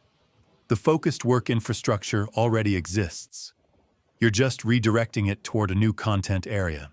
These connection points aren't just convenient. They create what some researchers call synergistic disciplines, behaviors that actually strengthen each other through their interaction. Morning exercise improves cognitive function, which improves focused work quality, which improves professional outcomes, which improves motivation for morning exercise. Each element feeds the others. The system becomes self-reinforcing rather than demanding constant external input. Building this kind of ecosystem requires thinking about your disciplines as a system rather than a list. Not what behaviors do I want to have, but how do these behaviors relate to each other? And am I arranging them in a way that creates mutual reinforcement? The scheduling question matters more than most people realize. Different types of disciplined behavior draw on different cognitive and emotional resources, and those resources have rhythms across the day. Activities that require high executive function, creative work, complex decision-making, learning challenging material, should be scheduled during your peak cognitive hours. Activities that have become more automatic can be scheduled during lower energy windows. Physical exercise, depending on your physiology and the type of training, might boost energy if scheduled mid-morning or serve as a transition ritual between work and evening. The principle is matching resource demand to resource availability. When you schedule a cognitively demanding new behavior during your lowest energy period and then wonder why it's so hard to maintain, you've created an unnecessary obstacle. The behavior wasn't the problem. The scheduling was. There's a failure mode in scaling that's worth naming explicitly because it's common among people who have succeeded in building one area of genuine discipline. Perfectionism creep. As you experience the benefits of excellence in one domain, the standard starts to elevate. What was previously good enough begins to feel insufficient. The optimization impulse kicks in, and gradually, without quite deciding to, you start applying the same maximizing energy to every area of your life simultaneously. This feels like raising your standards. It functions like distributing your focus so broadly that nothing gets the depth of attention it needs. Sustainable excellence across multiple domains requires a hierarchy. At any given time, one or two areas receive your deepest attention and highest standards. Others are maintained at good enough levels that free the cognitive and emotional resources needed for excellence elsewhere. Good enough is not a compromise of values. It's an accurate understanding of resource allocation. The surgeon who maintains their fitness at a decent but not optimal level during residency, reserving their deepest disciplined attention for their developing clinical skills, is not failing at fitness. They're being strategically excellent rather than uniformly mediocre. The discipline ecosystem you're building is not a static structure. It evolves. What serves you well in one phase of life may need significant reconfiguration in another. The intensive individual training that made sense when you were single and childless looks different when you have 2 young children and a business to run. The elaborate morning routine that worked beautifully when you controlled your schedule needs adaptation when that control changes. The skill to develop alongside the specific disciplines themselves is flexibility. The ability to reconfigure your system in response to changed circumstances without losing the underlying commitment to growth and excellence. The specific behaviors are expressions of that commitment. The commitment is what's non-negotiable. Everything else is adjustable. The people who scale disciplines successfully across multiple life areas share one distinguishing quality that has nothing to do with willpower or intelligence. They're honest about their current capacity. They don't pretend they can manage more than they actually can. They don't let ambition write checks that their psychology can't currently cash. They build what they can build solidly, then expand. It looks slow from the outside. From the inside, it feels like the only approach that actually works. Because it is. Chapter 12. The mind is the master switch. You can't outwork an undisciplined mind. It will always find a shortcut around your effort. This is the chapter most disciplined books never reach. They stay at the level of behavior, habits, environments, systems, routines. All of that is real and important. But underneath every behavioral pattern is a mental one. And mental patterns, left unexamined, will eventually reassert themselves regardless of how well engineered your external systems are. Your thoughts are not neutral observers of your experience. They are active participants in creating it. The story your mind tells about a difficult task, before you begin, during the effort, after you finish, determines what that task costs you psychologically. 2 people can perform identical work and arrive at completely different places emotionally, not because of what they did, but because of what they were telling themselves while doing it. Most people have essentially no conscious relationship with their own thinking. Thoughts arise, and they follow them. An anxious thought arrives, and they become anxious. A thought about all the reasons this task is pointless arrives, and they become unmotivated. A self-critical thought arrives, and they spend 20 minutes in a spiral that has nothing to do with the work they were supposed to be doing. They experience this as responding to reality. They're actually responding to a narrative about reality that their mind generated automatically, without examination, based on old conditioning. The distinction matters enormously, because reality is what it is. But narratives can be changed. Mental discipline begins with the most foundational skill, attention control. The ability to direct your focus to what you choose, hold it there despite competing stimuli, and return it there when it wanders. Without drama, without self-criticism, without the wandering itself becoming a problem. This sounds like a description of meditation. It is. But it's also a description of reading a difficult book without losing the thread, writing a complex paragraph without getting pulled into distractions, having a hard conversation while actually listening rather than constructing your response. Attention control is the substrate of every cognitively demanding activity. Everything else sits on top of it. The research on attention span is genuinely alarming. Average sustained focus on a single task before the mind wanders is now measured in minutes. Not because human beings have become cognitively deficient, but because the information environment has been engineered, deliberately by very talented people, to interrupt attention as frequently as possible. Every notification, every scroll, every ping is a small training event. Over years, the default mode of the mind shifts toward constant switching rather than sustained focus. Rebuilding attention capacity requires deliberate practice of sustained focus, starting with intervals short enough that completion is reliable, extending gradually as capacity develops. Meditation is the most direct form of this practice because the object of attention is simple and the wandering is immediately obvious. But focused reading, single tasking on complex problems, and deliberately phone-free periods serve the same function. You're training the muscle, not the specific exercise. The second level is thought selection, and this requires a conceptual shift that most people never make.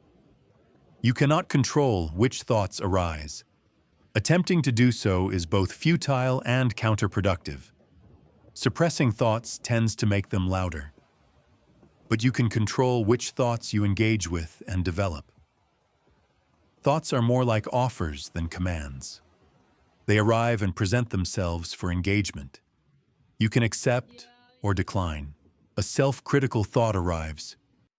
You're not making enough progress.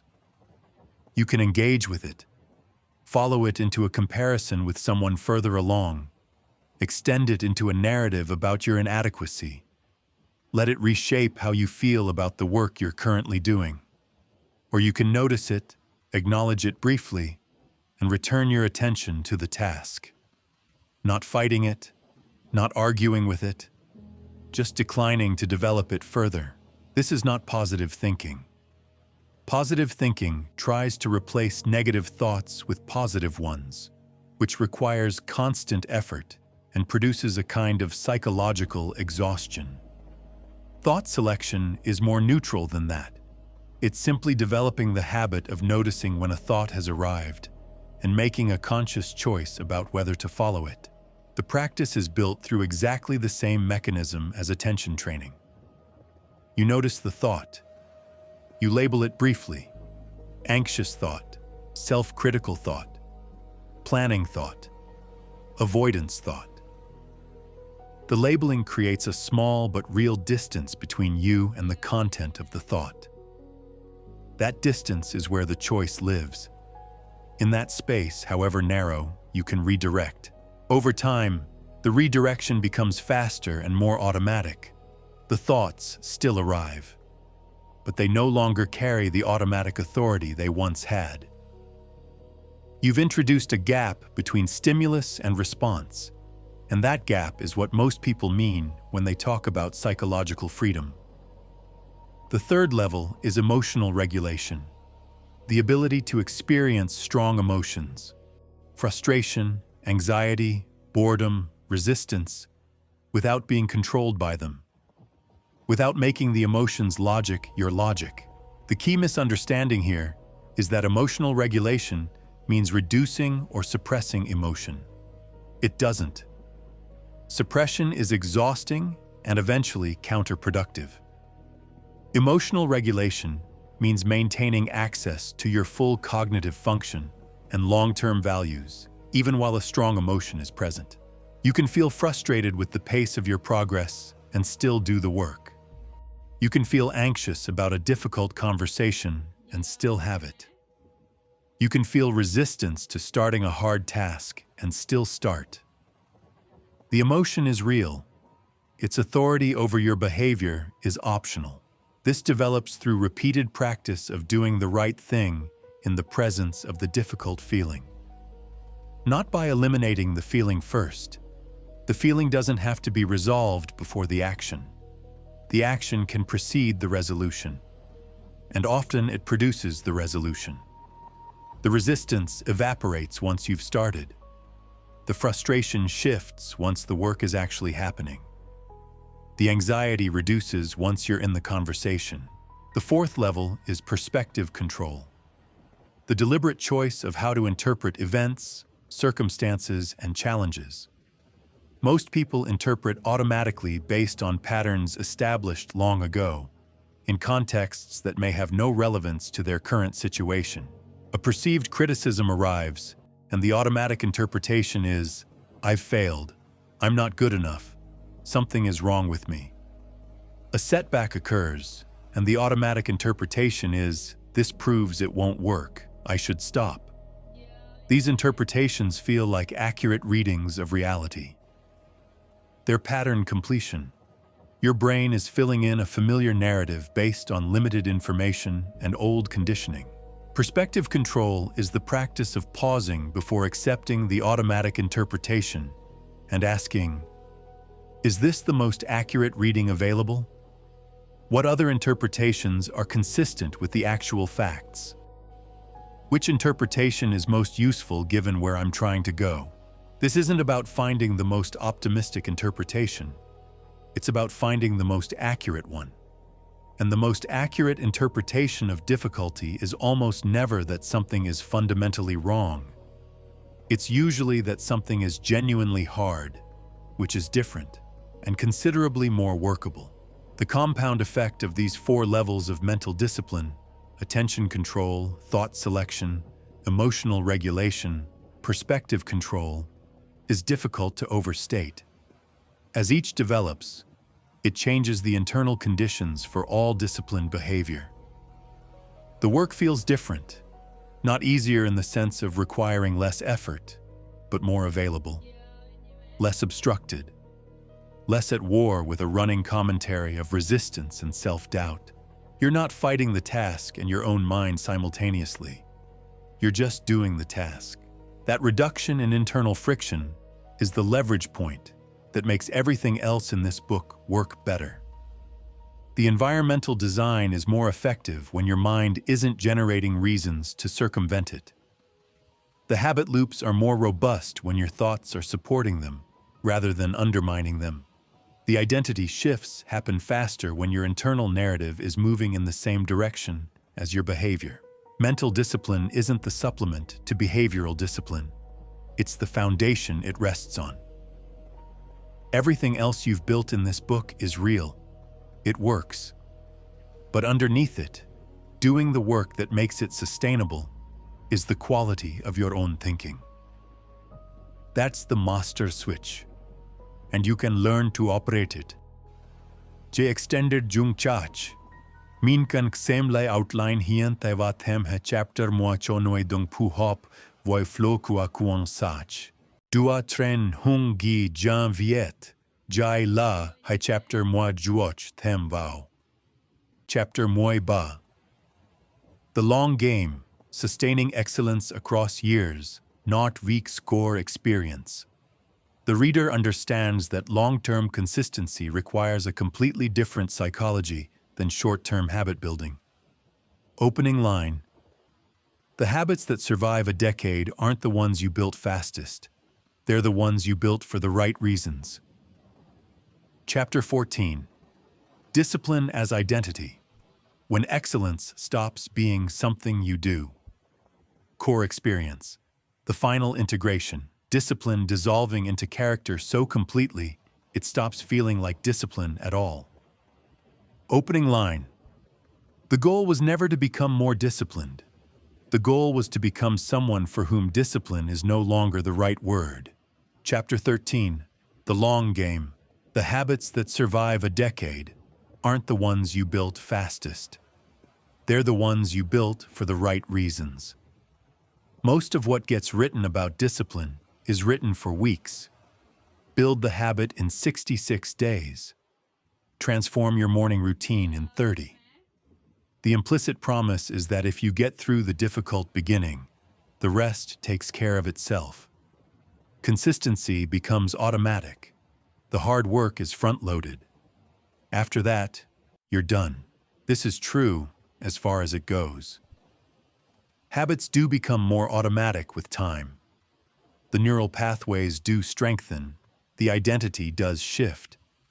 But there's a longer arc that almost nobody talks about because it requires acknowledging something uncomfortable, that even deeply established disciplines can erode, drift, and eventually disappear if they're not actively maintained and periodically renewed. The enemy of long-term consistency isn't failure. It's habituation. Your brain is designed to stop noticing things that don't change. The workout that produced a genuine endorphin rush in month 1 barely registers as pleasant in month 18. The journaling practice that felt clarifying and meaningful in the beginning feels routine and slightly obligatory 2 years later. The focused work sessions that produced real satisfaction early on have become, over time, just work, still valuable, no longer rewarding in the same active way. This is not a problem with you. It's a feature of a brain that's optimized to pay attention to novelty and change. Consistent things stop producing the reward signal that made them compelling. The pathway is strong, but the pull has weakened. Most people respond to this in one of two ways. They either push through with diminishing returns, maintaining the behavior through increasingly effortful willpower as the intrinsic reward fades, or they quietly stop, telling themselves they'll return when they feel motivated again. Neither works particularly well over the long term. The solution is deliberate renewal. Not abandoning what you've built and starting over. Introducing genuine novelty within the established discipline. New challenges, new angles, new levels of mastery to pursue within the same basic activity.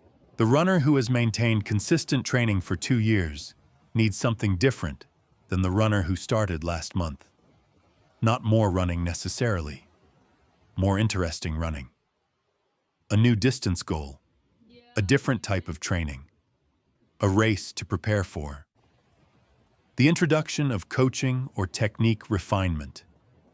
The exploration of trail running when road running has become purely mechanical. The behavior stays. The relationship with the behavior evolves. This principle applies everywhere.